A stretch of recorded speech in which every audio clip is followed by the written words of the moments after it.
प्यारे बच्चे, I am Anil Kumar Sharma, your SS teacher. आज आपको इतिहास में लेसन नंबर 4 औद्योगिकीकरण का युग इसके बारे में बताएंगे कि औद्योगिक क्रांति सर्वप्रथम इंग्लैंड में आई थी। इसका अर्थ है कि वस्तुओं का उत्पादन भारी मात्रा में मशीनों के माध्यम से कारखानों के अंदर होने लगा।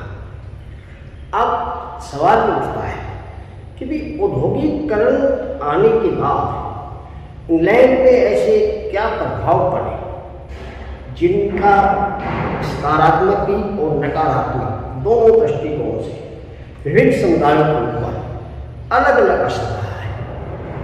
वो बात आपको बताने से पहले मैं आपको ये बताता हूँ कि इंग्लैंड के अंदर वस्त्र उद्योग में सर्वप्रथम क्रांति आई थी, क्योंकि सूत को काटने और कपड़ा बुनने के नए नए यंत्रों का आविष्कार हो गया था, जिनमें फ्लाई शाफ्ट थी, शिपलिंग जेनी थी, वाटर फ्रेम था, मक्यूर था, पावर लूम था, प्रिंटिंग और छपाई करनी थी। इस प्रकार के अनेक मशीनें आ गई थी जिससे काम करना आसान हो गया था। और जब ये काम करना आसान हुआ तो इंग्लैंड के अंदर एक बदलाव की शुरुआत हो गई थी। अब ये बदलाव विश्व के हर क्षेत्रों में हुआ, क्योंकि यूरोप वालों के हर महाद्वीप में अपने उपनिवेश थे।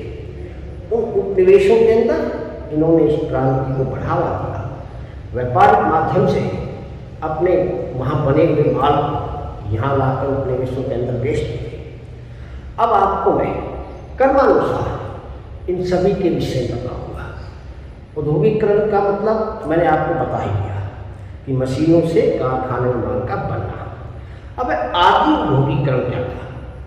देखो, इतिहास का औद्योगिक क्रांति से पहले भी वस्तुओं का उत्पादन विश्व बाजार की पूर्ति करने के लिए होता था। अब वो उत्पादन अपने घरों में होता था, सीमित मात्रा में होता था। उसी समय को जब वस्तुएं बनती थी घर के अंदर, इतिहास का आदि औद्योगिकीकरण का समय बताते हैं कि भी औद्योगिकीकरण से पहले का युग जो था, इसके अंदर हर प्रकार की वस्तुएं बनती थी, वो आदि औद्योगिकीकरण था। लेकिन औद्योगिकीकरण के अंदर ये वस्तुएं फैक्ट्रियों में और कारखानों में बनने लगी, जबकि आदि औद्योगिकीकरण के अंदर ये वस्तुएं हाथ से अपने घरों के अंदर या कार्यशालाओं में बनाई जाती थी। ये तो हो गया आदि औद्योगिकीकरण। अब प्रश्न ये उठता है इस बात में, जो आपके प्रश्न है कि भाई ब्रिटेन की कामकाजी महिलाएं थी, उन्होंने शिपलिंग जेनी का विरोध क्यों किया या शिपलिंग जेनी पर हमले क्यों किए? देखिए, शिपलिंग जेनी का आविष्कार 1764 ईस्वी जेम्स हर्बीज ने किया था।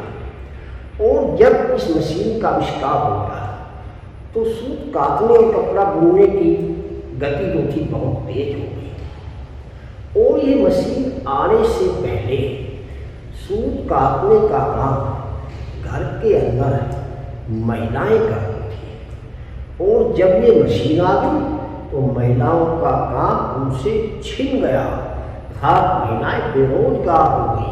तो ऐसी स्थिति में महिलाओं ने इन शिपलिंग जेनी पर हमले किए, इन शिपलिंग जेनियों को तोड़ डाला, क्योंकि उनका रोजगार उनसे छिन गया था।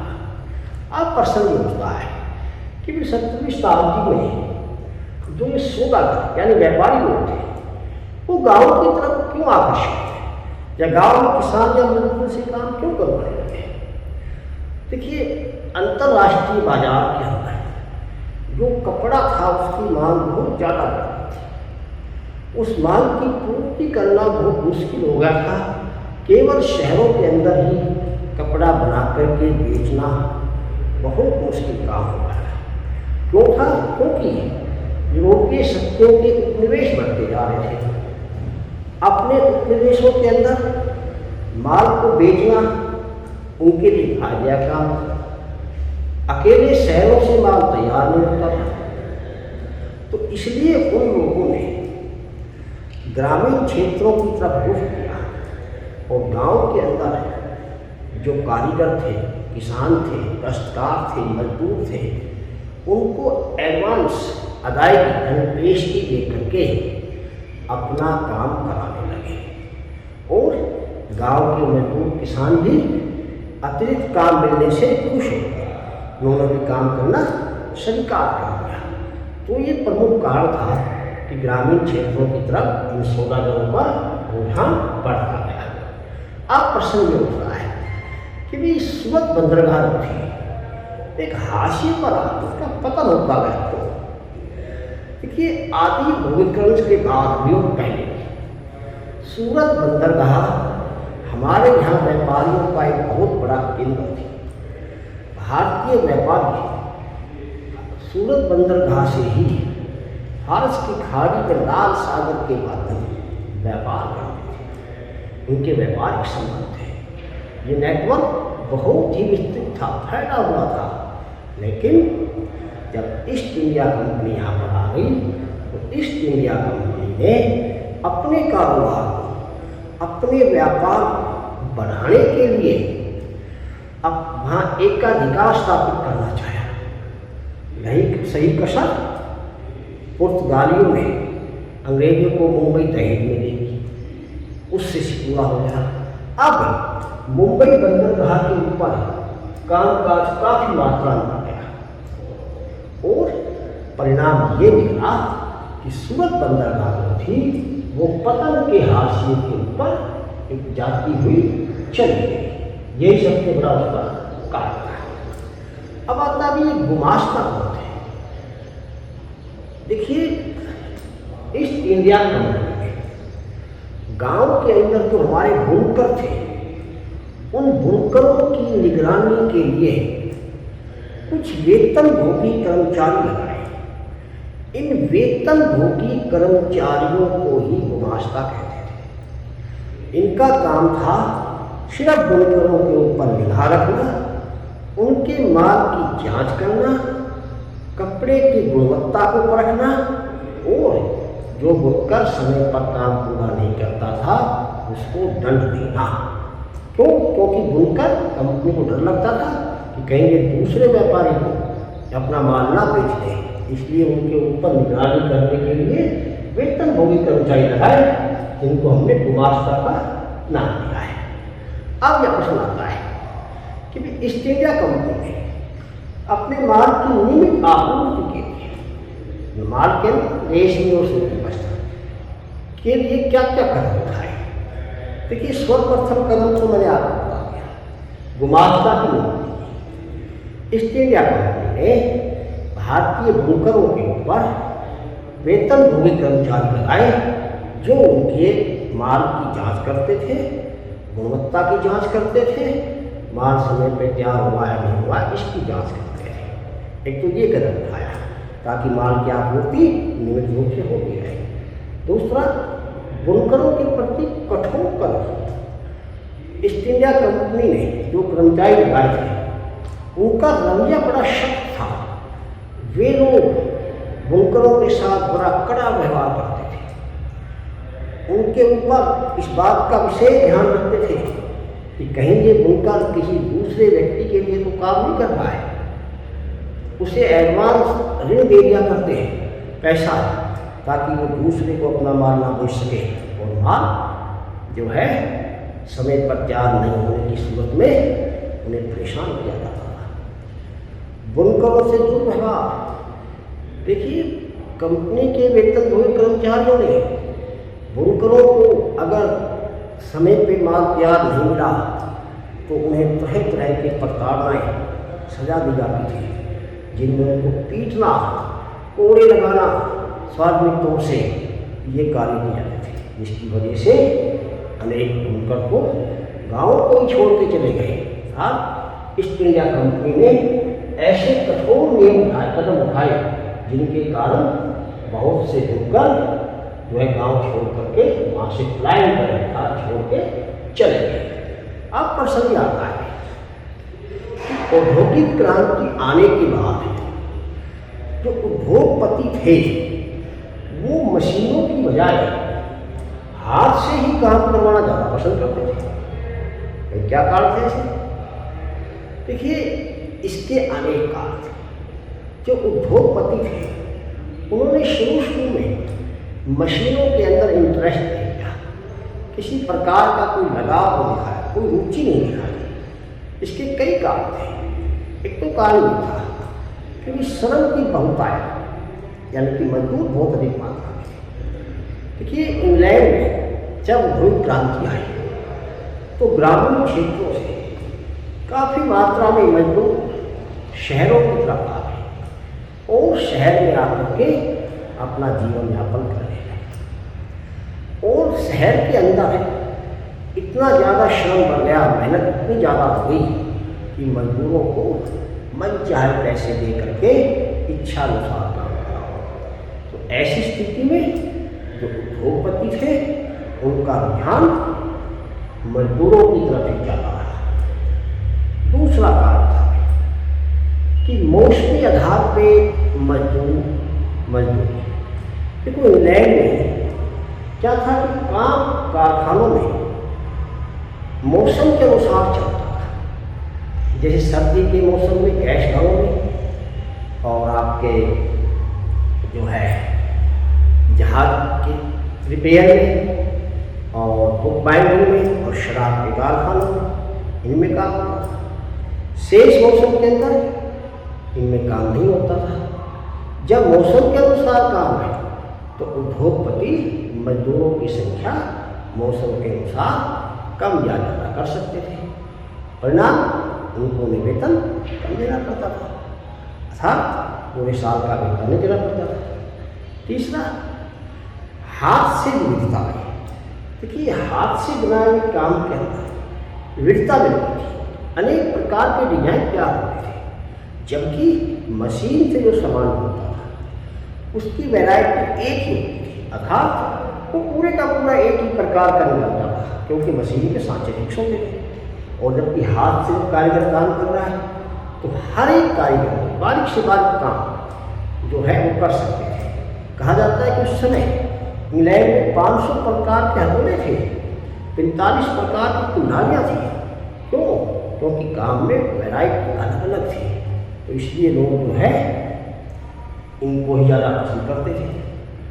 फिर हाथ के कामों की मांग ज़्यादा थी।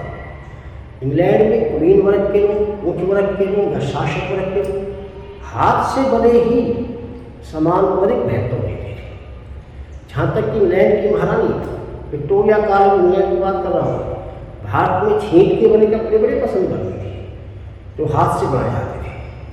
तो जब हाथ के सामान की अधिक मात्रा में मांग है, लोग चाहने वाले हैं, तो उद्योगपतियों ने मशीनों की बजाय हाथ से ही काम कराना उचित समझा। मशीनों की समस्याएं, देखिए, उद्योगपतियों के सामने मशीनों की अनेक प्रकार की समस्याएं हैं।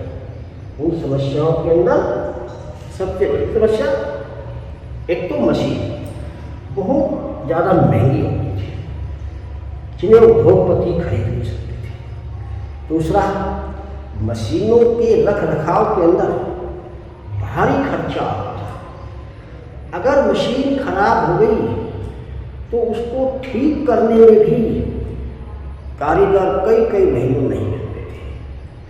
यही कुछ ऐसे कारण थे जिससे इंग्लैंड के उद्योगपतियों ने या यूरोप के उद्योगपतियों ने कारीगरों से ही या हाथ से ही काम करवाना उचित समझा, मशीनों को महत्व नहीं दिया।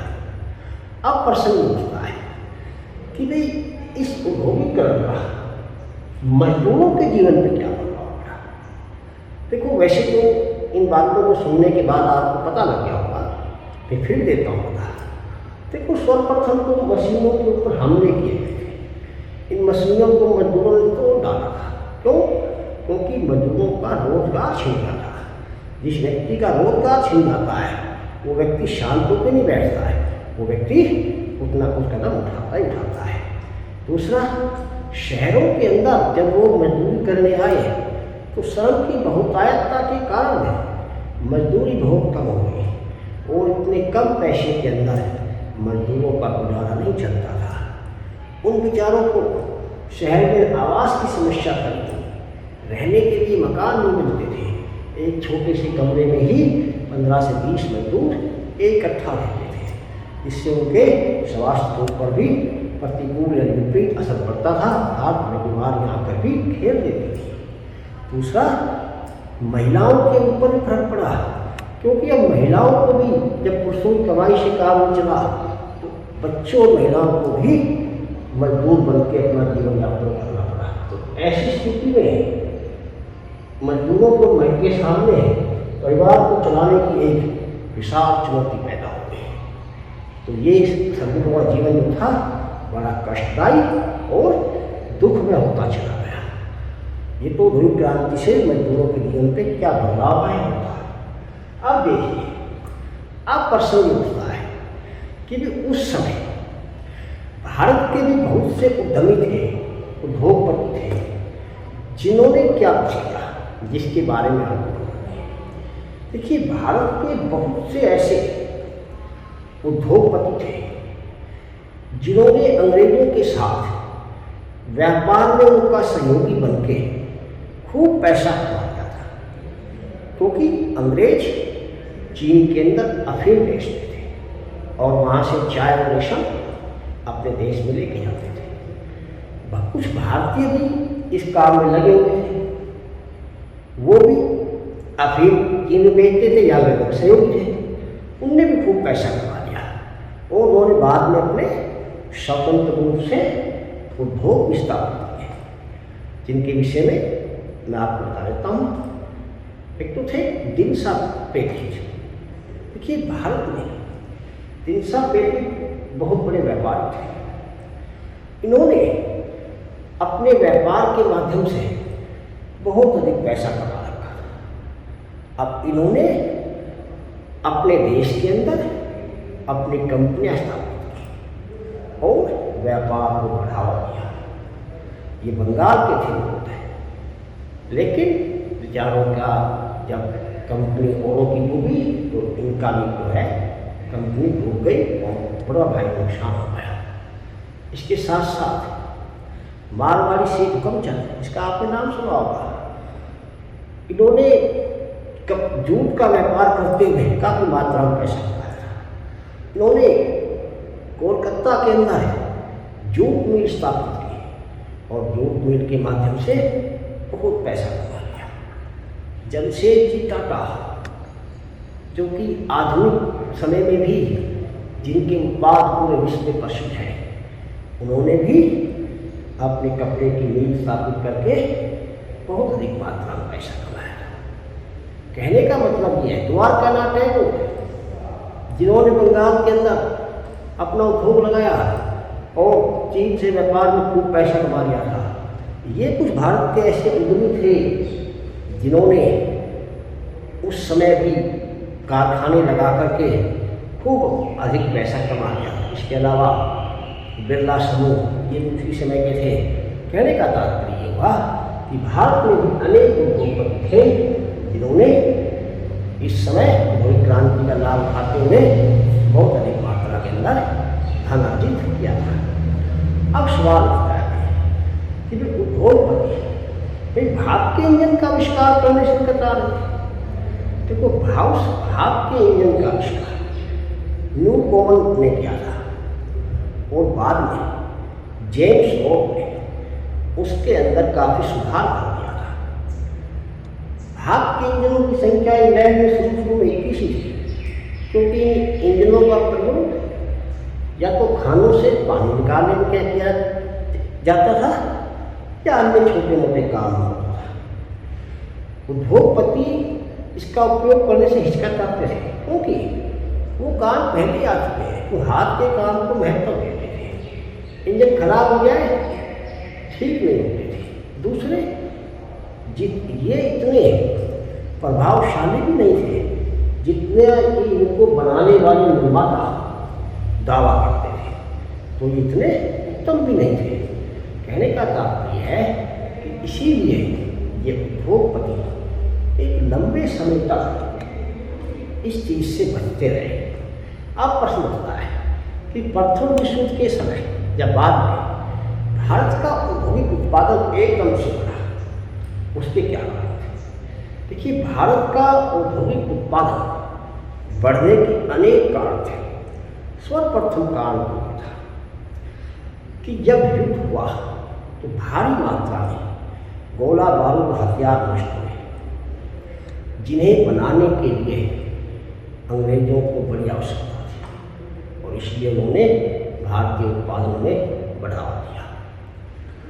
युद्ध में सैनिकों की मांग पूरा करने के लिए सैनिकों के लिए वर्दी, जूते, हथियार, ग्राउंड सीट, अन्य प्रकार की सामग्रियाँ बनाने की जरूरत थी, जिससे भारत के औद्योगिक उत्पादन में एकदम से तेजी आई और ये बहुत ज़्यादा बढ़ गया। इतना ही नहीं, मांग बढ़ गई। क्यों?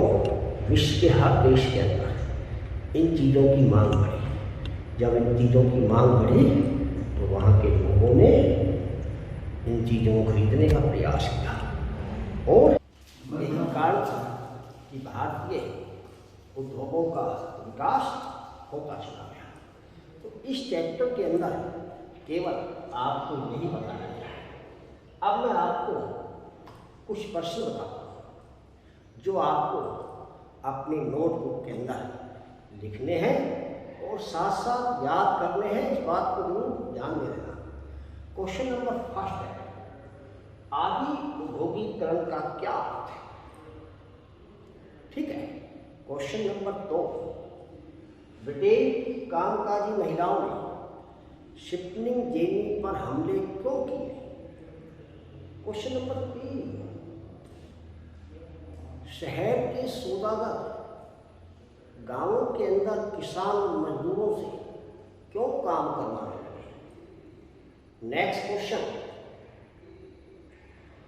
सूरत बंदरगाह 17वीं शताब्दी में हाशिए पर क्यों आ और उसका पतन क्यों हुआ? ईस्ट इंडिया कंपनी ने गुमास्ताओं की नियुक्ति क्यों की? ये गुमास्ता कौन थे, इनकी नियुक्ति क्यों की गई? ईस्ट इंडिया कंपनी ने अपने माल की नियमित आपूर्ति के लिए क्या क्या कदम उठाए जिससे माल नियमित रूप से मिलता है? इसके अलावा देखिए, लंबे समय तक उद्योगपति मशीनों की बजाय हाथ से ही काम करवाना क्यों बेहतर समझते थे, क्यों अच्छा समझते थे या क्यों करवा रहे थे? ये प्रश्न है। नेक्स्ट क्वेश्चन है, प्रथम विश्व के बाद भारतीय उद्योग एकदम से क्यों बढ़ गए? इसका वर्णन करना है। नेक्स्ट प्रश्न आपको लिखना है कि औद्योगिक क्रांति से मजदूरों के जीवन पर क्या प्रभाव पड़ा? नेक्स्ट प्रश्न लिखना है आपको, भाप के इंजन का आविष्कार किसने किया था और उद्योगपति इसका उपयोग करने से क्यों हिचकिचा रहे थे? नेक्स्ट प्रश्न, भारत के प्रारंभिक उद्यमियों का वर्णन कीजिए। भारत के प्रारंभिक उद्यमियों का वर्णन कीजिए। ये प्रश्न आपको अपने नोटबुक में लिखने हैं। आपका बहुत बहुत